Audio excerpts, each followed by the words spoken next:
Glad y'all are here. First night of our summer series, Faith, Hope, and Love. Obviously, massive concepts. No way we're even going to begin to scratch the surface in just a few minutes that I'll be sharing. So my goal is just to set up your discussion. So the win for us during these 3 weeks is for y'all to think through what do these virtues look like lived out in my life at a greater degree than they are now. That's it. That's what we're going for. And that's better. That's a conversation around the table, much more than me trying to tell you what that might look like in your life. So what I want to do is hopefully just get us on the same page on what each of those virtues is, kind of a working understanding or a working definition. All three of those words are very significant New Testament words, but they're also difficult to define. The meanings almost become diluted over time. They're just words that we throw out, and probably if we could look inside each other's brain, when I say faith and you say faith, we're probably not saying the same thing. And the same is true for hope and love. So hopefully that our goal will be just to kind of center in using the New Testament as our foundation for what those virtues mean broadly. And then again, in your small group, y'all discussing what does that look like lived out in your own life, whatever it would look like for you to maybe take one more step in terms of faith, hope, and love. That would be great for us over the course of the summer. So a couple of things on faith. First, what faith is not, or maybe two misconceptions. I hear these, and I want to try to clear them up. One, faith is not mental assent or intellectual agreement. And that's something, unfortunately, it's people like me that have really pushed that. It's Romans 10:9, if you confess with your mouth that Jesus is the Lord, believe in your heart that God raised him from the dead, then you'll be saved. And so that sounds super easy, and so we want to see people saved, and so we just throw that verse out there, and people think, okay, well, I can say Jesus is Lord. That's not hard. Jesus is Lord. And sure, I believe that God raised him from the dead. I'm in. And there's more to it than that. Faith is not just believing that certain things are true about Jesus. It's not just believing that he's the Son of God. It's not just believing that he was raised from the dead. It's more than just intellectually saying those statements are true statements. Those things are a part of faith, but they're not everything that faith is in the New Testament. Again, that's an easy thing to fall into. Again, especially when our desire is to see people come to know the Lord, we want to make that as easy as possible, remove all the obstacles. And so sometimes we just want to say, just check these boxes that you think these things are true, and then you're in. And faith is much more than that. Second, faith is not opposed to works. And this kind of makes people nervous. Ephesians 2:8-9, we're saved by grace through faith. This is not of yourselves, as a gift of God, not a result of works, so no one can boast. So if we're saved by grace, then faith can't be a work, because if faith is a work, then we're not saved by grace. That's kind of the thinking. But if you read particularly Matthew, Mark, and Luke, Jesus doesn't have any problem talking about salvation and obedience hand in hand. He says in Matthew 7, not everyone who says to me, Lord, Lord, will enter the kingdom of heaven, but only those who've done the will of my Father. Those are the ones who are going to be saved. So he's not nervous about the idea of behavior or works. So just briefly, we are saved 100% by grace, but grace and faith, they're not opposites. They don't pull at each other. The opposite of faith would be doubt or a lack of loyalty or a lack of belief, if you like that word better. The opposite of faith is not work. So we're saved by grace. That means salvation is a gift. We don't deserve salvation. We deserve death. Our actions deserve death, not life. God offers us life. That is grace. It's a gift. We don't earn our salvation. Our salvation is not a reward for good behavior. It's not payment for us living a good life. It's not that we followed the treasure map and found the X marks the spot. It's a free gift. It's something that none of us deserve based on who we are or what we've done. That's what it means to be saved by grace. But God then saying to us, here's what it looks like for you to receive this gift. That doesn't negate the fact that it's a gift. And what God has said is to receive this gift, you have to exercise faith. We're saved by grace through faith. Faith is the means by which we receive this gift that we didn't earn. Does that make sense? They're not pulling at each other. Faith and works are not pulling apart from one another. You can read James and you can see how tightly those two things are bound together. Grace and works would pull in that verse. We're saved by grace. We're not saved by works. Great salvation is a gift. It's nothing that we've earned. But faith doesn't come into that equation in terms of grace and works. Faith is the way or the means by which we receive grace. And it's because God set it up that way. And so whatever faith means, God is the one who said, this is how you receive this free gift that I'm giving to you. Is that okay? No. Y'all are not. You with me? You think I'm a heretic? We're okay? Nobody earns their salvation. Salvation is a gift because we haven't done anything. Our actions merit death, not life. So the fact that life is even offered is grace. It's something that we don't earn, something that we don't deserve. Faith is the way that we access that gift. So real quick, I've done this an illustration before. So faith is not saying that chair can hold my weight. That's not faith. That's just me thinking that something is true, and maybe even on some level believing that it's true. But New Testament faith always demands this. If you're not standing in the chair, then you're not expressing New Testament faith. This, not faith. This is faith. This is not a work. This is just what God has said. To receive grace, which is a free gift, this is what's required. Again, that doesn't mean that you've earned your salvation. It just means what God has said, this is how you receive this gift. You're just doing what God's asked at that point. Those are the conditions that He set out. We're saved by grace through faith, and faith is this. It's actually standing on the chair. This isn't. This is intellectual assent, maybe. I believe or I think that this chair will hold my weight, but you haven't put anything on it. And that's fundamentally, faith is a relational term in the New Testament. It requires this. Trust, if you like that. Faith is more than trust, but trust is at the core of what New Testament faith is. So if you want to learn more, Hebrews 11 is the chapter to read. It's got maybe not a definition, but the best description. Faith is confidence in what we hope for and assurance about what we don't see. So those two ideas, confidence in what we hope for and assurance of what we don't see. So you can think about faith as making things present that are not yet present. So hope is future-oriented. So confidence in what I hope for, that's saying I'm living as if something in the future is present now. And the rest of Hebrews 11 gives many examples from Old Testament figures of what faith looks like lived out. And so one of the examples is Abraham. God told Abraham, I want you to leave your family, I want you to leave your land, and I want you to move to a new land. And as Abraham starts going, he says it's going to be Canaan. And in Genesis 12:7, God says, I'm going to give all of this to your descendants. This is all y'all's. And so in faith, Abraham builds an altar, and then he lives the rest of his life in tents in Canaan. He doesn't own any property until Sarah, his wife, dies, and he buys a cave to bury her. But Abraham lived his whole life as a foreigner in this land that God promised him.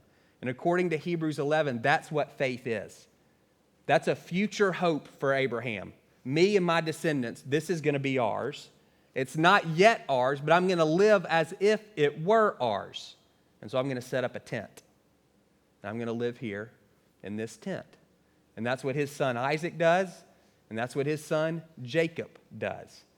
And it's not until all three of those guys, plus 400 years of slavery, plus 40 years in the wilderness before that promise is fulfilled. Easily 600 years, probably more like 700 and 750 from Genesis 12 when that promise is given to when that promise is actualized in the book of Joshua. So that's what confidence in what is hoped for. What's hoped for is future.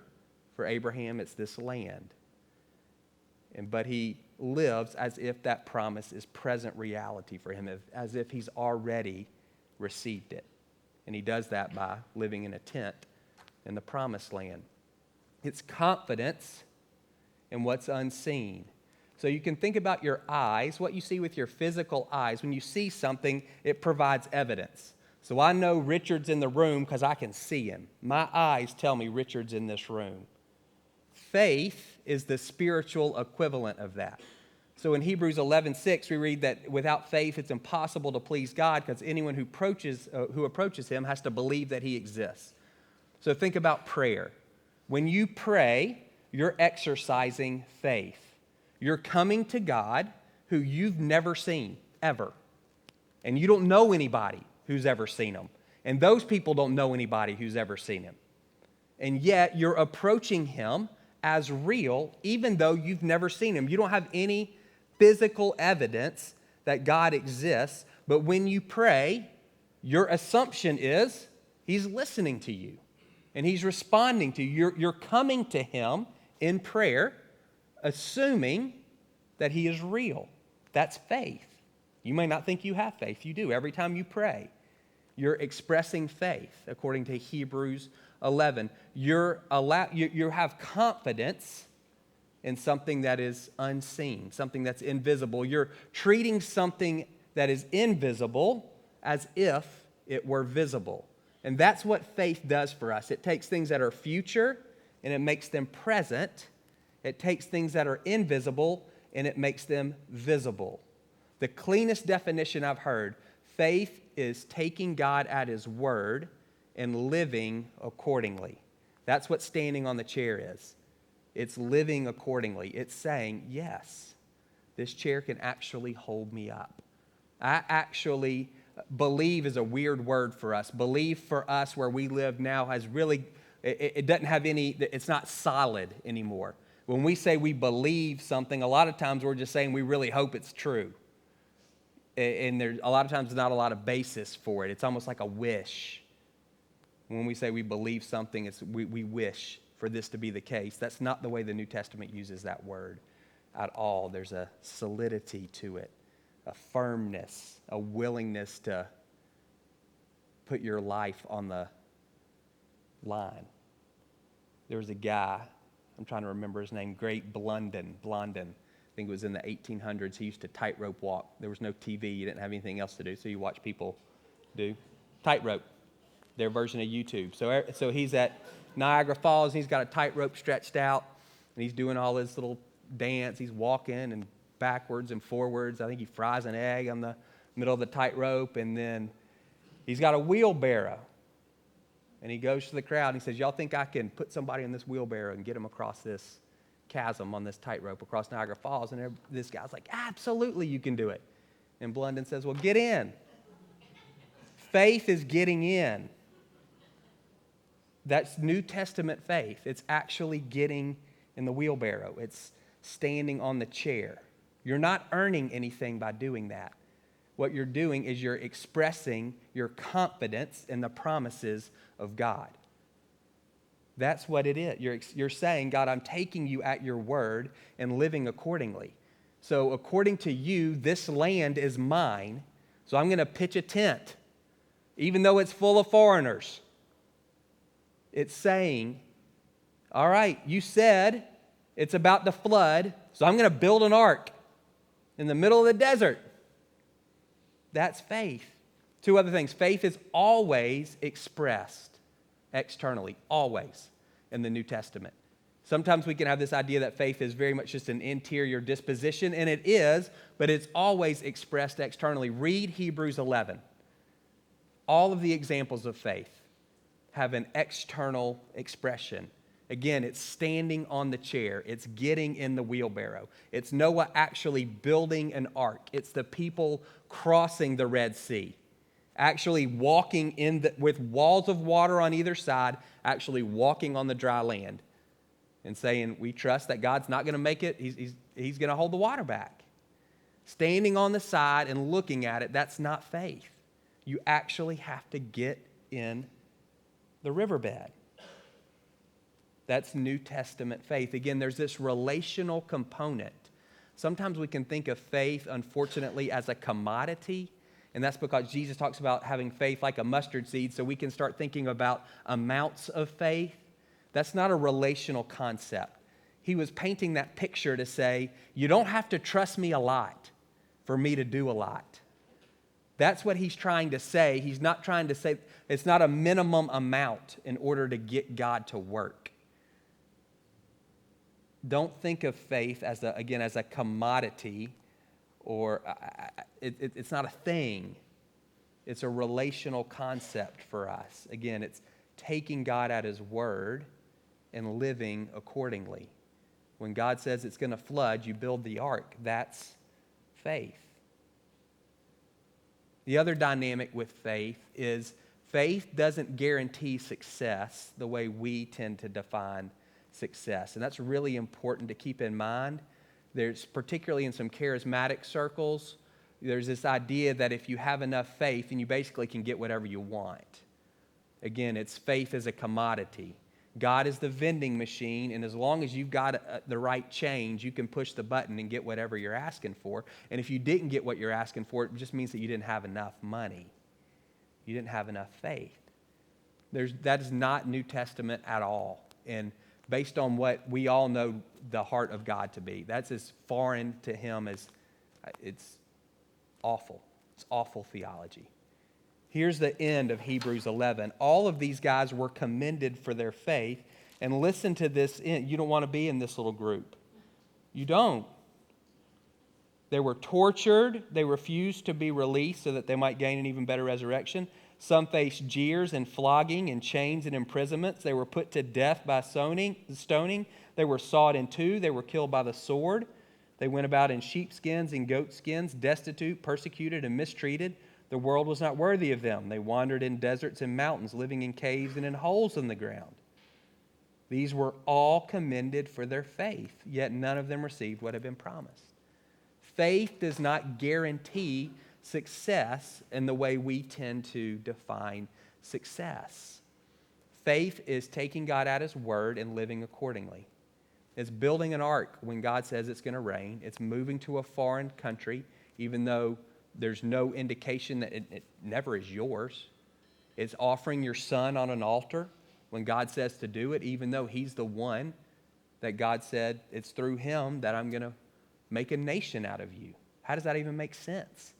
You want me to kill the only heir that I've got? Faith is tying him down and picking up a knife, trusting that somehow God is going to honor his word. That's what faith is for us. It's not necessarily always getting what we want. We want to grow in faith. You can. Again, think relationally. I think trust is maybe the best synonym for us. You can grow. We can all learn to trust God more deeply, 100%. And that's what we want to talk about, and that's what we want to do over the next few weeks, for sure. But what I don't want you hearing is, well, I just don't have whatever the mustard seed is, I didn't have it. And so she didn't get healed, or he wound up dying, or I didn't get the job, or whatever that is. That's not great theology. Trust, again, faith it's relational for us, and we can grow in it. But recognize it's not change in a vending machine. And when you get the right amount, you get to push the button and get whatever it is that you want. 2 other thoughts, and then we'll be done. So Jesus, people are constantly amazed at Jesus. If you read Matthew, Mark, and Luke, those are reactions that people have. People are amazed at what he talks about. They're amazed at what he does. They're amazed at the level of authority that he has. And there's 2 times in the Gospels that we read that Jesus is amazed at other people. And they're both around faith. In Matthew 8, Jesus is amazed at a centurion. So that's a Gentile, someone who he's not connected to God. He wouldn't have any necessarily have any connection to Jesus. But he has a servant who's sick, and he comes to Jesus and says, will you heal my servant? He's paralyzed. And Jesus says, sure, I'll come. And the guy says, no, listen, I'm not worthy to have you come to my house, but you just say the word and he'll be healed. And Matthew says Jesus was amazed at this man's faith, that he thought this centurion believed that Jesus could heal his servant without actually physically being present. That's an unheard of thing at this point in Jesus' ministry. And the thinking of healing at the time is whoever's doing the healing has got to be physically present in the room with the person that they're healing. And this guy says, no, you don't have to do that. I know that if you say the word, that my servant will be healed. So here's someone who doesn't necessarily have a connection to Jesus, but he still is willing to, again, kind of stand on the chair. And then in Mark 6, it's way on the other side. Jesus is amazed at the lack of faith of the people in his hometown. He goes back to his hometown, and then people they start dogging him. Aren't you just Joseph and Mary's son? You're the son of a carpenter. Basically, who do you think you are? Who do you think you are coming in here as this spiritual teacher, as this healer, this maybe implied Messiah, this early in Jesus' ministry? So I don't know if they were thinking that yet. But they're basically saying, like, you're too big for your britches. Like, who do you think you are? And Mark closes that little scene with Jesus in Nazareth saying he was amazed at their lack of faith. And when I think about those two stories, amazed at the faith of someone who didn't know him at all, and amazed at the lack of faith that who you would think people who at least knew him the longest, if they didn't know him the best, there's a challenge there for us, I think. Faith, it is something, it's relational. It's trust displayed, trust expressed. It's taking God at his word and living accordingly. Again, read Hebrews 11 this week at all of those examples of what faith is. It's not a guarantee of results. It's not a technique that we work to get what we want from God. But there's just something about those two bookends to me that are challenging and convicting. I think about, I've been a Christian for a long time, and I think, could I fall into that Nazareth group at times where I lose sight of who God is, of what God has promised? Do I get complacent at times in my own expressions of faith? Do I just kind of fall into the familiar ruts and patterns?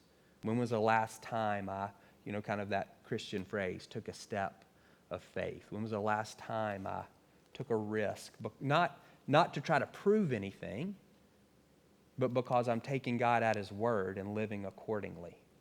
When was the last time I saw a promise in the New Testament and said, you know what? I'm going to bank my life on that. I'm going to make a decision based on the fact that this promise is true. Even though I can't see it, that's faith. Even though it's still in the future, that's faith. I'm going to do that anyway. I don't want to fall into that Nazareth group, and I think maybe we can.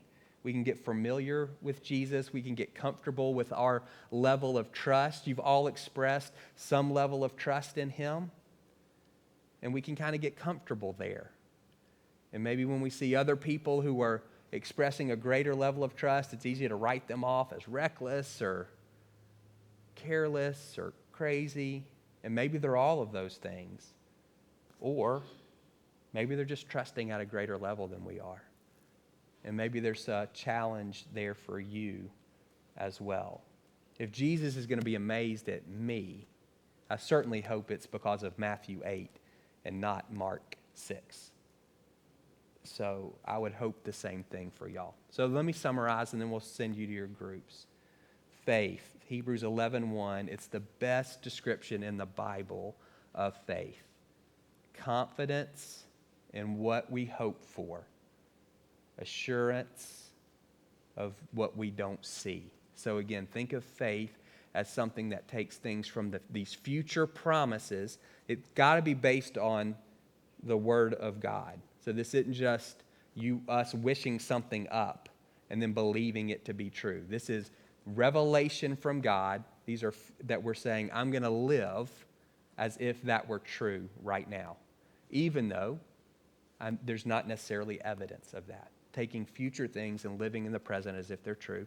Taking things that are invisible, things I can't see, and living as if those things are visible. That's what faith is. Faith is not just agreeing with some truths in your mind. Faith is not opposed to work. Faith is always expressed, always.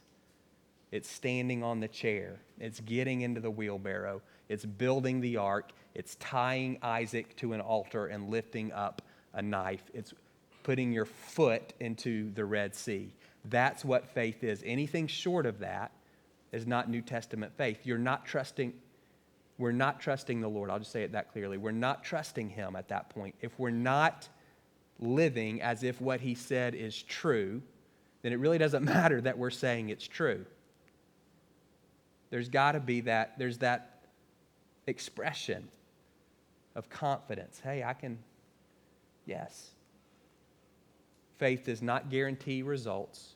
And again, keep in mind, it's fundamentally relational. I think if we can keep that aspect in mind, it keeps us out of lots of ditches, particularly when it comes to having faith for things like healing or other things that we would consider miraculous. Remembering that faith is fundamentally a relational construct in the New Testament is super helpful. Not a commodity, but an expression of trust in a good Father.